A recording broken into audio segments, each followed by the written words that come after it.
Good morning to all. आज का हम लोग का टॉपिक है जॉइंट हिंदू फैमिली बिजनेस, जिसे संयुक्त हिंदू परिवार व्यवसाय के नाम से भी हम लोग जानते हैं। इस टॉपिक में सबसे पहले हम लोग कवर करेंगे मीनिंग, अर्थ। देखते हैं क्या लिखता है। सबसे पहला बात, joint Hindu family business is a specific form of business organization found only in India। ये एक तरह का संयुक्त हिंदू पारिवारिक व्यवसाय है जो एक विशिष्ट प्रकार का व्यवसायिक संगठन है जो कहाँ पाया जाता है, केवल और केवल भारत में, ओनली इन इंडिया। ठीक है, specific form of business organization है। सेकेंड पॉइंट क्या याद रखना है, it is one of the oldest forms of business organizations in the country. ये जो केवल इंडिया में पाया जाता है, लेकिन इंडिया में का भी ये बिजनेस का जो कॉन्सेप्ट है ये सबसे ओल्डेस्ट है, सबसे पुराना है। क्लियर?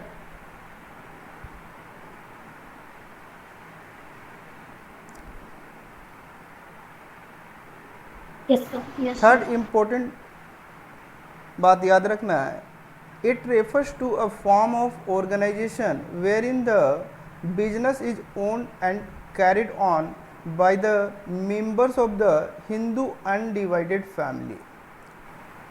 यह संगठन के एक रूप को संदर्भित करता है जिसमें व्यवसाय का स्वामित्व और हिंदू अविभाजित परिवार के सदस्यों द्वारा ही चलाया जाता है।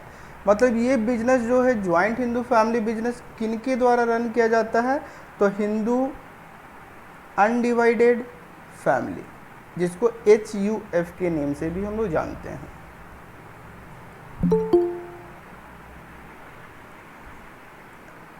फिर it is govern by Hindu law.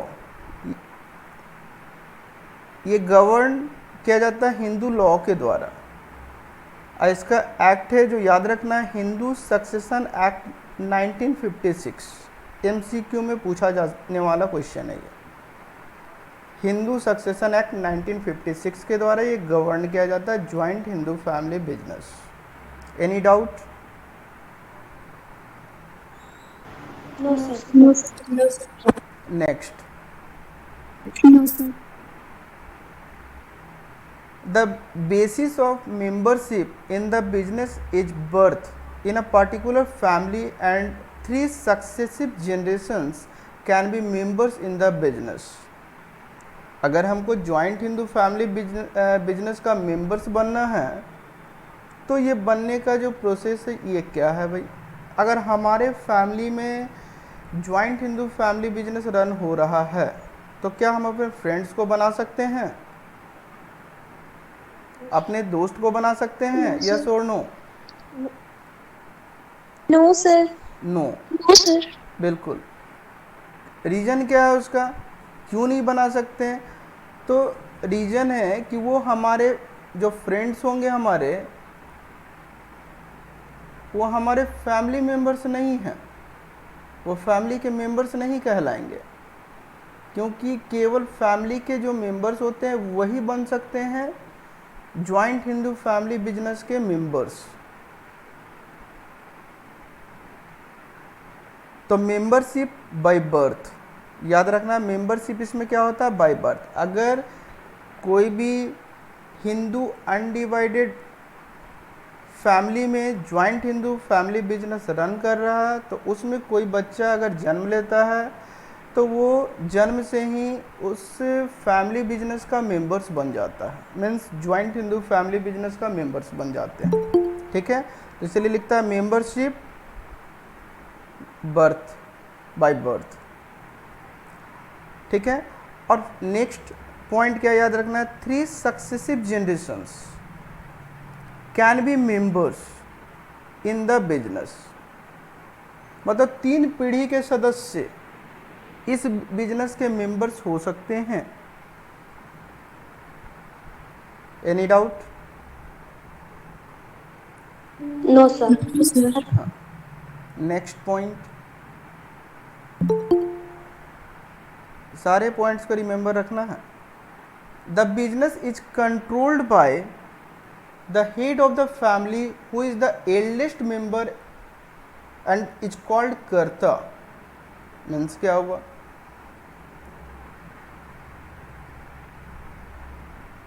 Family को रन कौन करेंगे, फैमिली में तो बहुत सारे मेंबर्स होते हैं, कंट्रोल कौन करेंगे, डिसीजन कौन लेगा, तो जो सबसे एल्डेस्ट होंगे, जो सबसे एल्डेस्ट होंगे, अच्छा, एल्डेस्ट मेंबर मतलब जो सबसे बड़े होंगे घर में, वही हेड होंगे और वही सारा डिसीजन लेंगे, वही कंट्रोल करेंगे बिजनेस को, ठीक है, और वही हेड ऑफ द फैमिली कहलाते हैं, जो बड़े होते हैं घर के, ठीक है।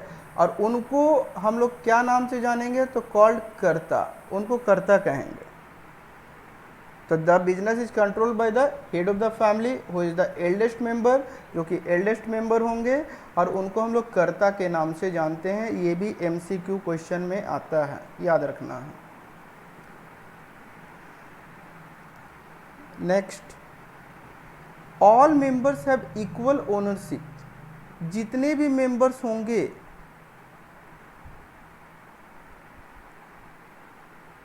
ज्वाइंट हिंदू फैमिली बिजनेस में, सभी का उस बिजनेस पे समान अधिकार होगा, इक्वल ओनरशिप होता है, इसीलिए लिखता है equal ownership right over the property of N ancestor, मतलब जो भी पूर्वजों से प्राप्त होता है ज्वाइंट हिंदू फैमिली बिजनेस को, उस पर समान अधिकार होता है सभी सदस्यों का।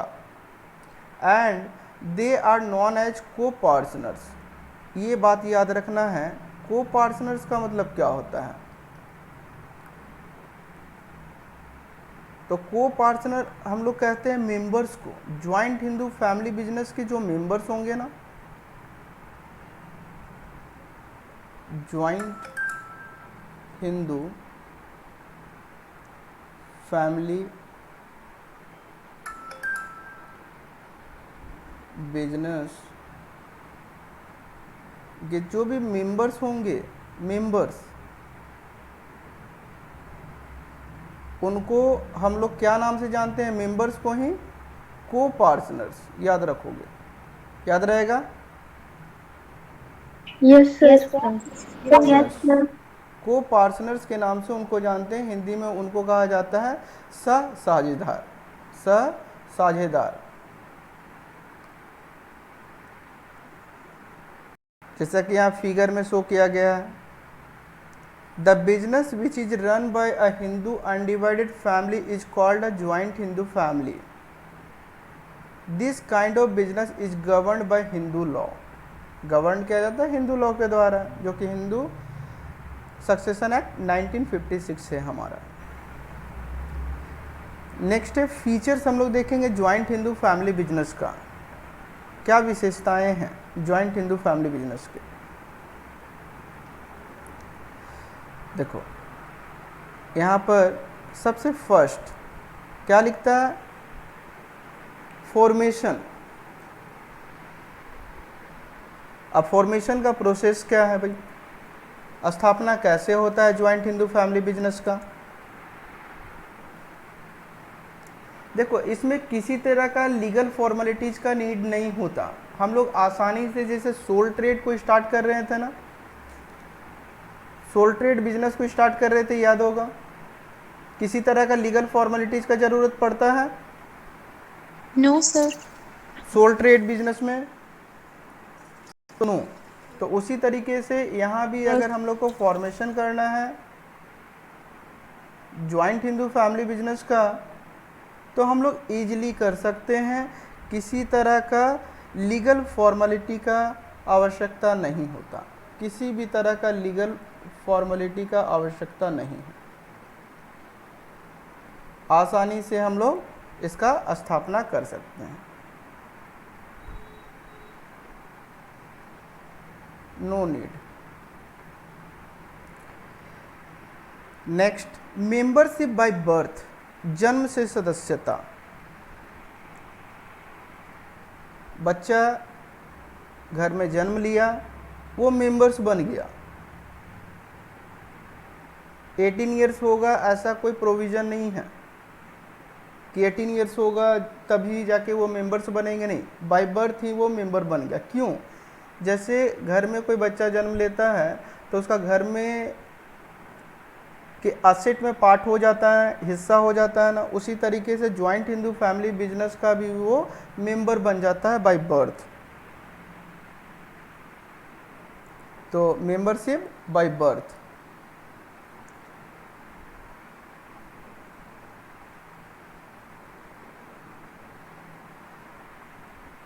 Third point, minor members. By birth बोला जा रहा है, मतलब डेट मीन्स कि माइनर मेंबर्स भी इसमें मेंबर बन जाते हैं, क्योंकि रीजन क्या है, बाय बर्थ से ही मेंबरशिप मिल जाता है, बर्थ से ही मेंबरशिप मिल जाता है। बोलो, यहाँ तक किन्हीं को कोई doubt? No, sir. No, sir. No, sir.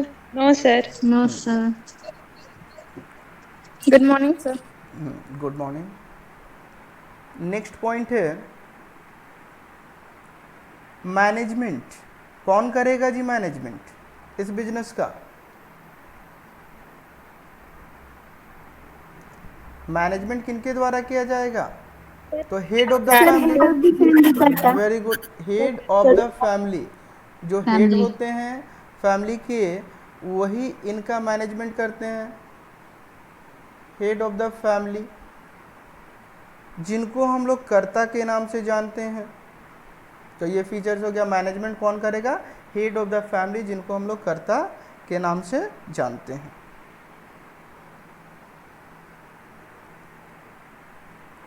Next point, liability. Liability means दायित्व। तो यहाँ पर दो बातें याद रखना है। फर्स्ट,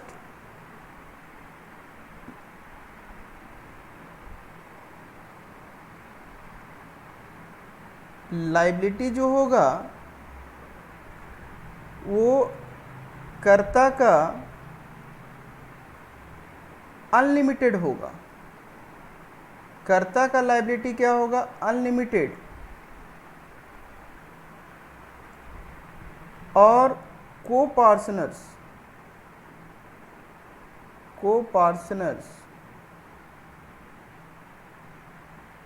इनका लाइबिलिटी क्या होगा? तो लिमिटेड होगा। इस बात का ध्यान रखना है सभी को। क्लियर है यहाँ तक? Yes, sir. Yes, sir. Yes, sir.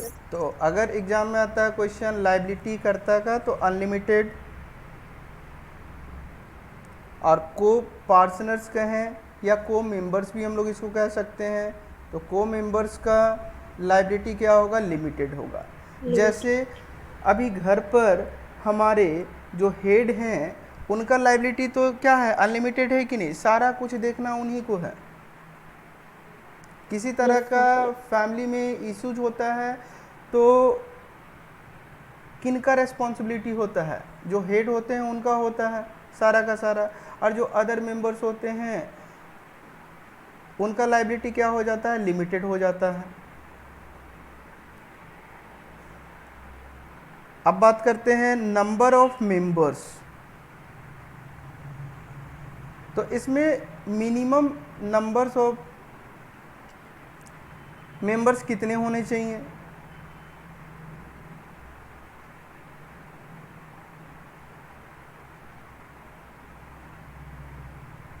बोलो, कितने होने चाहिए मिनिमम?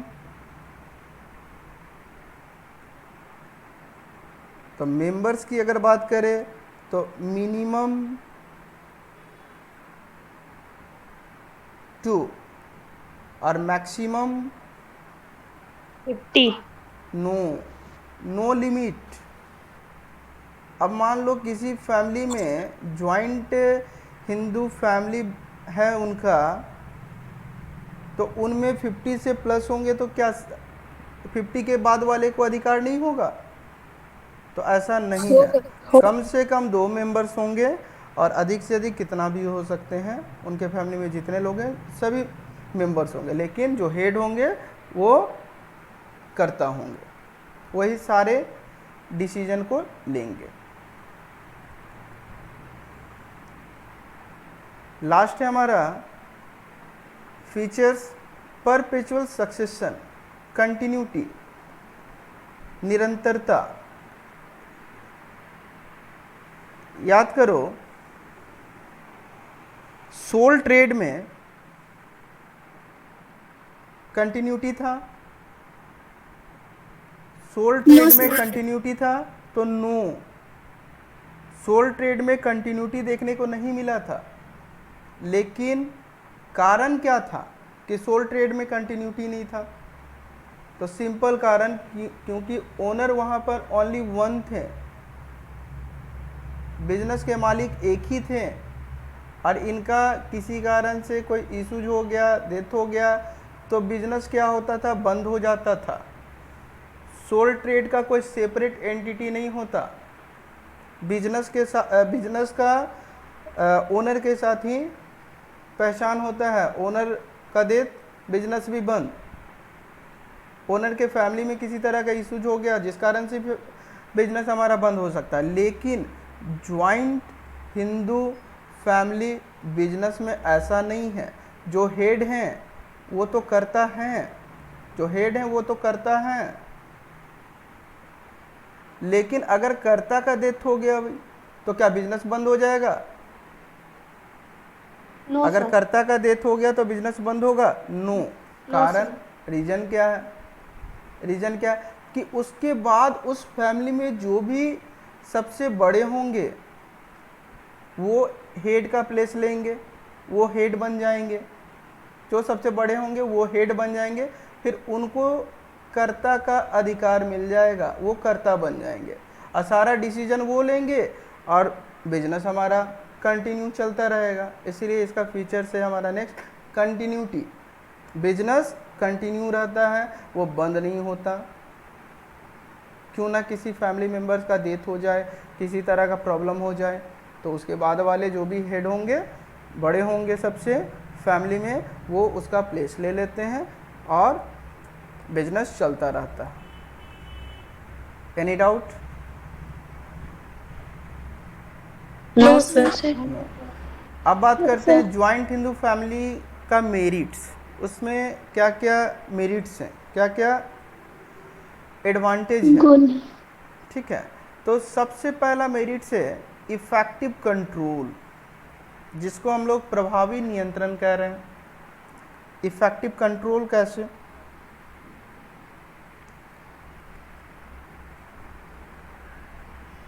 क्या कारण है इफेक्टिव कंट्रोल का?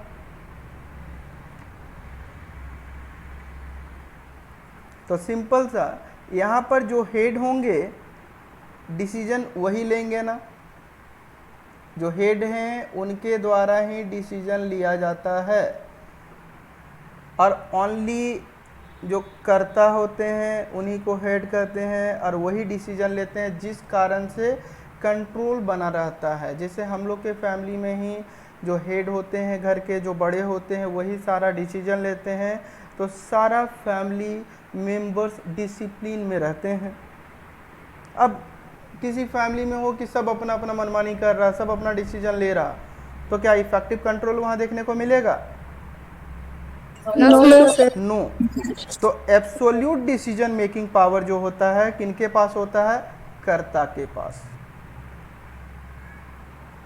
बात समझ में आया? Yes sir. Absolute decision power किनके पास होगा जी?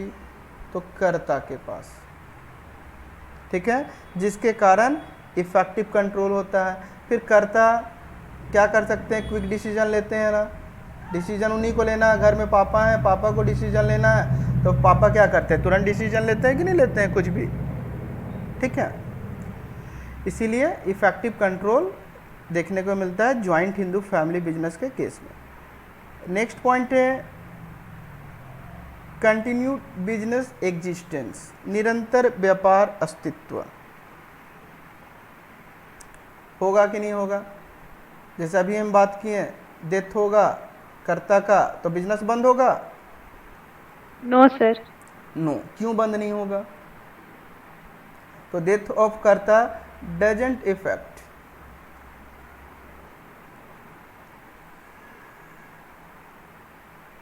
टू बिजनेस, याद रखना है।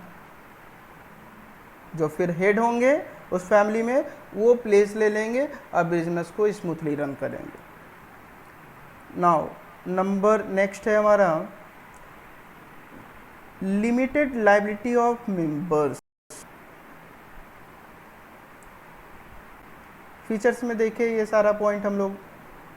लिमिटेड लायबिलिटी ऑफ मेंबर्स क्यों कहा जा रहा है? सदस्यों की सीमित देयता, तो को पार्टनर्स हैव लिमिटेड लायबिलिटी। को पार्टनर्स जो भी होते हैं उन्हीं को हम लोग कह रहे हैं मेंबर्स। तो को पार्टनर्स हैव लिमिटेड लायबिलिटी। और अनलिमिटेड लायबिलिटी किनका? कर्ता का। तो ये एडवांटेज है किसका? ज्वाइंट हिंदू फैमिली बिजनेस का, कि को पार्टनर्स का लायबिलिटी क्या होता है? लिमिटेड होता है। नाउ नेक्स्ट पॉइंट है इंक्रीज्ड लॉयल्टी एंड कोऑपरेशन, वफादारी और सहयोग में वृद्धि। अब बताओ तो अपने फैमिली से क्या कोई चीटिंग करते हो क्या? No, sir. नहीं करते हैं, ना के बराबर No, करते हैं हम लोग।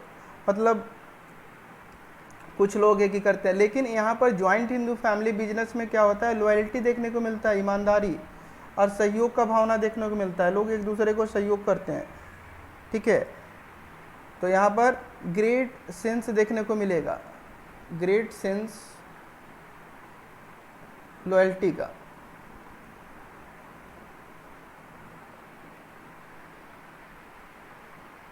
जिसके कारण बिजनेस का ग्रोथ क्या होता है? अच्छा होता है। बिजनेस ज़्यादा ग्रो करेगा ना। ईमानदार लोग बिजनेस में होंगे तो बिजनेस क्या होगा? ग्रोथ करेगा कि नहीं? Yes sir. अच्छा। ठीक है। और यहाँ पर तो बाहर के लोग तो होते नहीं हैं मेंबर, सारे फैमिली के लोग ही होते हैं, जिस कारण से बिजनेस का ग्रोथ भी अच्छा होता है और कोऑपरेशन रहता है सभी मेंबर्स के बीच में। सभी मेंबर्स के बीच में कोऑपरेशन देखने को मिलता है। कोऑपरेशन मेंबर्स के बीच में देखने को मिलेगा।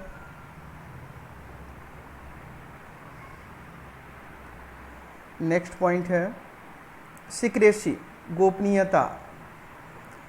सोल ट्रेड में गोपनीयता देखने को मिला था, यस और नो? अच्छा। यस। क्यों? क्योंकि वहाँ पर ओनर ओनली वन था, वो अपना जो भी प्लान होगा वो किसी के साथ शेयर नहीं करेगा। तो यहाँ भी जितने भी मेंबर्स होते हैं सभी मेंबर्स एक ही फैमिली के होते हैं। तो क्या कभी कोई फैमिली वाला चाहेगा, कोई फैमिली के मेंबर्स चाहेंगे कि हमारा बिजनेस डूब जाए, हमारा जो आइडियाज़ हैं हम अपने फ्रेंड से या अदर पर्सन से शेयर कर दें? तो ऐसा नहीं होता, ऐसा नहीं करते हैं। इसलिए यहाँ पर भी सीक्रेसी, गोपनीयता देखने को मिलता है। नेक्स्ट पॉइंट है हमारा डिमेरिट्स ऑब्लिक लिमिटेशंस। कुछ एडवांटेज है तो कुछ डिसएडवांटेज भी है। तो क्या डिसएडवांटेज है? सबसे first disadvantage limited resources oblique capital.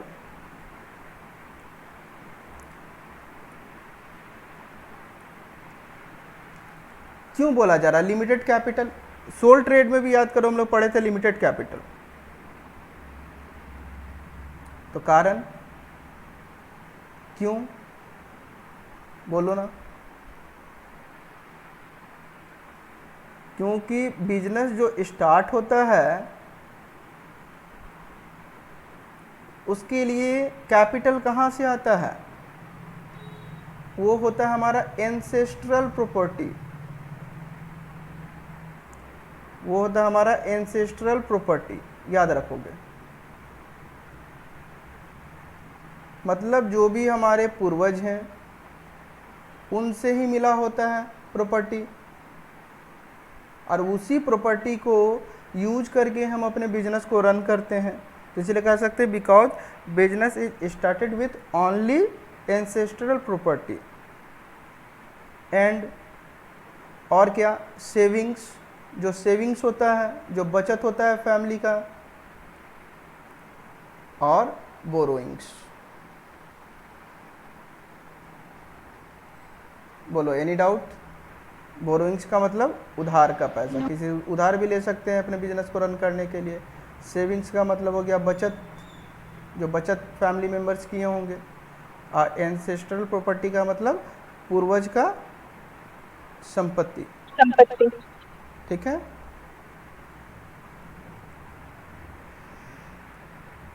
Next, unlimited liability of कर्ता। इसमें कर्ता का जो लायबिलिटी होता है वो अनलिमिटेड होता है।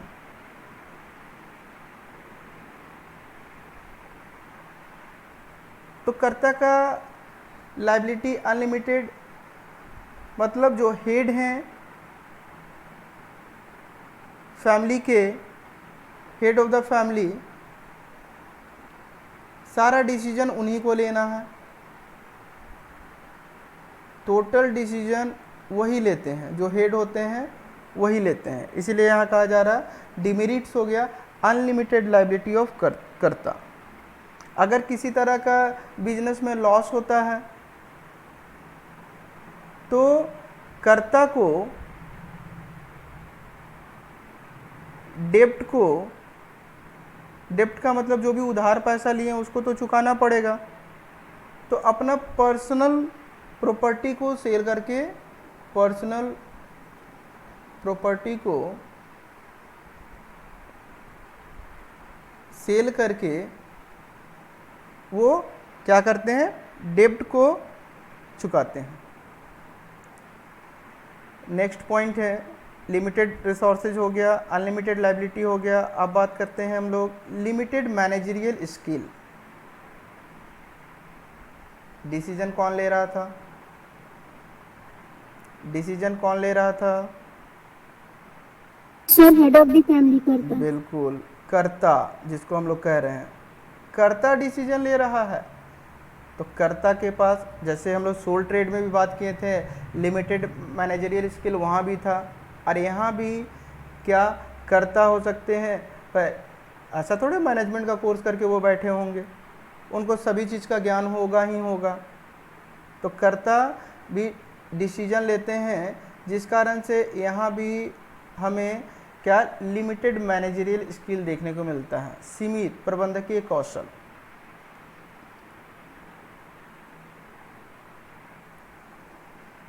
नेक्स्ट पॉइंट है lack of cooperation from members. ये डिमेरिट्स है इसका। कोऑपरेशन का कमी भी देखने को मिलता है ज्वाइंट हिंदू फैमिली बिजनेस में। कारण क्या है, अगर मान लेते हैं प्रॉफिट होता है तो कोई मेंबर्स हेल्प ना भी करें, पूरा कोऑपरेट ना भी करें, तो जो भी प्रॉफिट और लॉस होगा वो इक्वल शेयर करेंगे ना। सबका तो राइट इक्वल है ना असेट के ऊपर, क्योंकि एंसेस्ट्रल प्रॉपर्टी के थ्रू हमारा बिजनेस को चलाया जा रहा है। तो इक्वल राइट है, जिस कारण से यहाँ पे लेस मोटिवेशन भी देखने को मिलता है जॉइंट हिंदू फैमिली बिजनेस में। कोई मेंबर सोचेगा चलो भाई हम मेहनत करें या ना करें, हमको तो भाई खाने को मिलेगा ही घर में हमें तो। क्लियर है यहाँ तक? Any doubt? हाँ, conclusion, the formation of the joint Hindu family business found only in India. The eldest member, जो सबसे बड़े होंगे फैमिली के, उन्हीं को हेड कहा जाएगा और वही कंट्रोल करेंगे पूरे बिजनेस को। लायबिलिटी ऑफ कर्ता इज अनलिमिटेड, को पर्सनर्स का liability limited. Joint Hindu family business is fully operated and managed by Hindu law, जिसको हम लोग हिंदू सक्सेशन एक्ट 1956 भी कहते हैं। चलो एक बार क्विक रिवीजन कर लेते हैं क्या क्या हम लोग आज डिस्कस किए। ज्वाइंट हिंदू फैमिली बिजनेस का मीनिंग, इसमें क्या था, joint Hindu family business is a specific form of business organization जो कि केवल भारत में पाया जाता है। सबसे ओल्डेस्ट है ये बिजनेस ऑर्गेनाइजेशन भारत का, और it refers to a form of organization wherein the business is owned and carried on by the members of the Hindu undivided family. जो हिंदू अनडिवाइडेड फैमिली के जो भी मेंबर्स होते हैं वही इस बिजनेस को चलाते हैं। It is governed bye Hindu law, Hindu succession act 1956। Next, membership जो होता है बाय बर्थ हो जाता है, और इसमें 3 successive generations can be members in the business. 3 पीढ़ी के सदस्य इसमें होते हैं। The business is controlled by the head of the family, ठीक है, और इसमें जो एल्डेस्ट मेंबर होते हैं वही होते हैं हेड ऑफ द फैमिली, और वही कंट्रोल करते हैं, जिनको हम लोग कर्ता कहते हैं। All members have equal ownership right, देखो सभी का समान अधिकार होगा प्रॉपर्टी के ऊपर, नॉन एज को पार्टनर्स, और सभी मेंबर्स को हम लोग को पार्टनर्स के नाम से जानते हैं। फिर फीचर्स देखे, पहला फीचर्स क्या था, फॉर्मेशन, तो किसी तरह का लीगल फॉर्मेलिटी का ज़रूरत नहीं है, आसानी से हम लोग इस बिज़नेस को स्थापना कर सकते हैं, लेकिन केवल और केवल Hindu undivided family. Membership by birth, birth से ही हमको मेंबर बना दिया जाता है। माइनर मेंबर्स हो सकते हैं बिलो 18, क्योंकि बाय बर्थ मेंबरशिप मिलता है। Management, head of the family जो होते हैं वही मैनेजमेंट करते हैं, जिनको कर्ता कहते हैं। लाइबिलिटी, तो कर्ता का लाइबिलिटी क्या होगा, अनलिमिटेड, और को पार्टनर्स मीन्स को मेंबर्स का लिमिटेड। नंबर ऑफ मेंबर्स इसमें मिनिमम 2, मैक्सिमम का लिमिटेशंस नहीं है। परपेचुअल सक्सेशन और कंटिन्यूटी, कर्ता का डेथ भी हो जाता है तो फिर जो सबसे बड़े होंगे उस फैमिली में वो प्लेस लेंगे कर्ता का, बिजनेस कंटिन्यू चलता रहेगा, बंद नहीं होगा।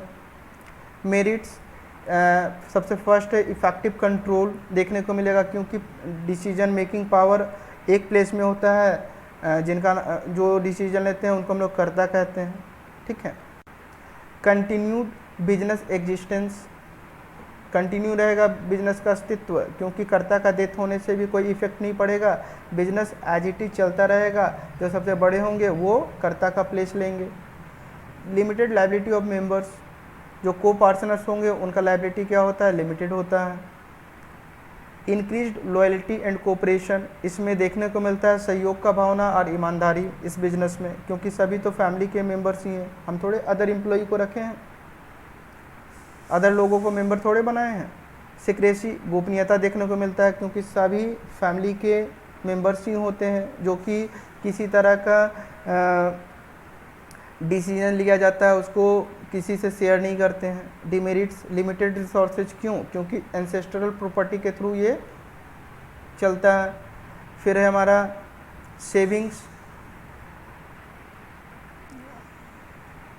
जो रहता है उसी को कैपिटल के फॉर्म में यूज करते हैं, और कुछ बोरोइंग से लेते हैं ये लोग, इसीलिए लिमिटेड रिसोर्सेज देखने को मिलता है। अनलिमिटेड लाइबिलिटी ऑफ कर्ता, कर्ता का दायित्व क्या होता है, अनलिमिटेड होता है। अगर किसी तरह का नुकसान हो गया बिजनेस में तो कर्ता को अपना पर्सनल प्रॉपर्टी बेच करके भी चुकाना पड़ता है। लिमिटेड मैनेजरियल स्किल, ठीक है, क्यों, क्योंकि decision making power only in one hand, जिसको हम लोग कर्ता के नाम से जानते हैं, ठीक है, तो उनके पास जितना कैपेसिटी होगा उसी को लगा करके डिसीजन ले सकते हैं, इसीलिए लिमिटेड मैनेजरियल स्किल देखने को मिलता है। Lack of cooperation from members, कभी कभी यहाँ पर देखने को मिलता है कि भाई जो भी मेंबर्स होते हैं वो लेजी हो जाते हैं। कारण क्या है, सभी को तो भाई प्रॉफिट में इक्वल शेयर मिलेगा ही मिलेगा, जिस कारण से। तो ये था हमारा ज्वाइंट हिंदू फैमिली बिजनेस, ये कंप्लीट हो गया, इतना ही इसमें हम लोग को पढ़ना है। बोलो, किन्हीं को कोई डाउट? No, sir. सर चलो ओके, थैंक यू।